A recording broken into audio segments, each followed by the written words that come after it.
అసలు చంద్రబాబు నాయుడు గారు అనే వ్యక్తి నిజంగా అబద్ధలాడడంలోనూ మోసం చేయడంలోనూ అసలు కళ్ళార్పడు. అసలు ఇలాంటి వ్యక్తి చాలా అరుదుగా పుడతారు కొంతమంది. అంటే ఈయనకు కరెక్ట్గా పుట్టినోడు మళ్ళీ లోకేష్ కూడా అట్టే ఉన్నాడు అనుకో, అది వేరే విషయం. బట్ చాలా అంటే ఇది చాలా అన్యాయస్తులు వీళ్ళు. ఇంత అన్యాయంగా ఎవరు పుట్టరు.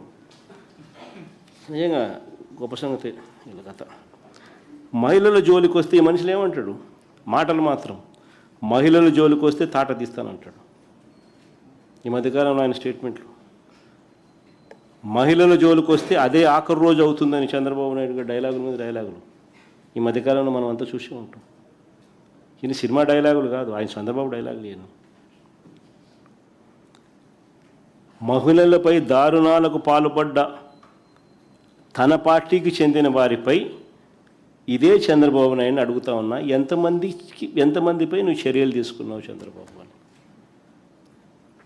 ఇంత డైలాగులు కొడతా ఉన్నావు. మహిళల జోలికి వస్తే తాట తీస్తానన్నావు. మహిళల జోలికి వస్తే అదే ఆఖరి రోజు అవుతుంది అని అన్నావు. డైలాగుల మీద డైలాగులు కొడతా ఉన్నావు.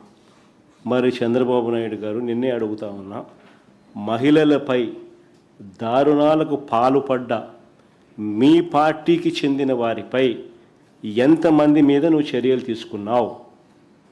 రైల్వే కోడూరు జనసేన ఎమ్మెల్యే అరవ శ్రీధర్ తనపై అత్యాచారం చేశారని, ఆపై మోసం చేశారని బాధితురాలు నేరుగా ముఖ్యమంత్రికి, పోలీసులకు స్వయంగా ఫిర్యాదు చేసింది. చంద్రబాబు ఏం చర్యలు తీసుకున్నావు అని అడుగుతా ఉన్నా. కేజీబీవీ మహిళా ప్రిన్సిపల్ మీద వేధింపులకు పాల్పడ్డ ఆముదాల వలస టీడీపీ ఎమ్మెల్యే కూన రవికుమార్ మీద చంద్రబాబు నాయుడు గారు ఏం చర్యలు తీసుకున్నావు అని అడుగుతా ఉన్నా. మహిళలతో అశ్లీలంగా వీడియో కాల్స్ చేసిన గుంటూరు ఈస్ట్ ఎమ్మెల్యే నసీర్ అహ్మద్ మీద అయ్యా చంద్రబాబు గారు ఏం చర్యలు తీసుకున్నావు అని అడుగుతా ఉన్నా. టీడీపీకి చెందిన సత్యవేడు ఎమ్మెల్యే కోనేటి ఆదిమూలం ఒక మహిళ మీద దారుణమైన లైంగిక దాడికి పాల్పడితే ఈ చంద్రబాబు గారు ఏం చర్యలు తీసుకున్నారో అని అడుగుతా ఉన్నా. మహిళా ఉద్యోగి మీద లైంగిక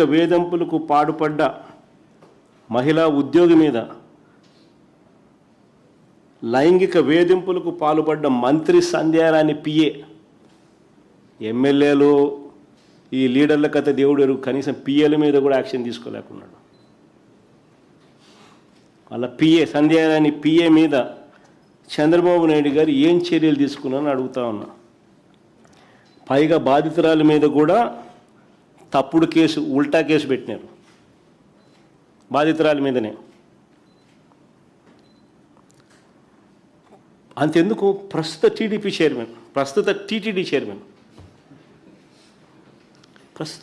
చైర్మన్ ఒక మహిళను మోసం చేసి వీడియోతోనూ ఫోటోలతోనూ అడ్డంగా దొరికిపోయిన చంద్రబాబు ఏం చేశాడు అని అడుగుతా ఉన్నా. సరే, వాళ్ళంతా పొలిటీషియన్స్లే, వాళ్ళ జోలికి పోతే చంద్రబాబు నాయుడికి అని ఇబ్బందిలే అని ఏమైనా హెసిటేట్ చేస్తున్నాడేమో చంద్రబాబు అని అనుకుంటే, టీటీడీ చైర్మన్ ఒక మహిళను మోసం చేసి ఆమె వీడియో చూపుతూ, ఫోటోలు చూపుతూ అడ్డంగా దొరికిపోయిన చంద్రబాబు ఏం చేశాడని అడుగుతా ఉన్నాడు. తనను మోసం చేశాడని, ఇలాంటి వారికి ఎలాంటి పదవులు ఇవ్వద్దని విచారణ చేసి తగు చర్యలు తీసుకోవాలని ఈ బాధితురాలు చంద్రబాబు నాయుడు గారికి గతంలోనే లేఖ రాసిందట. ఆ లేఖ కాపీ కూడా ఈ మధ్యకాలంలో బయటకు వచ్చింది. లేఖ రాయడమే కాకుండా దాని అక్నాలెడ్జ్మెంట్ కూడా మళ్ళా అక్నాలెడ్జ్మెంట్తో సహా లేఖ బయటకు వచ్చింది. అలాంటి చోట చంద్రబాబు నాయుడు గారు ఎంక్వైరీ చేసింది లేదు, ఇలాంటి వ్యక్తులకు ఉన్నత పదవులు ఇవ్వకూడదు అని ఆయన అడిగితే ఏకంగా టీటీడీ చైర్మన్ పదవి ఇచ్చినాడు.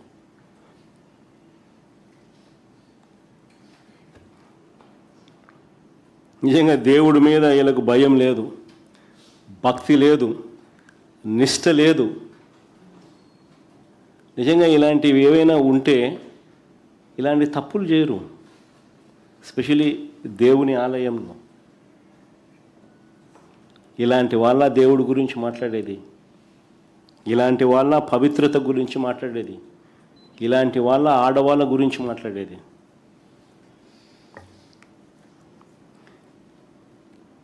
చివరికి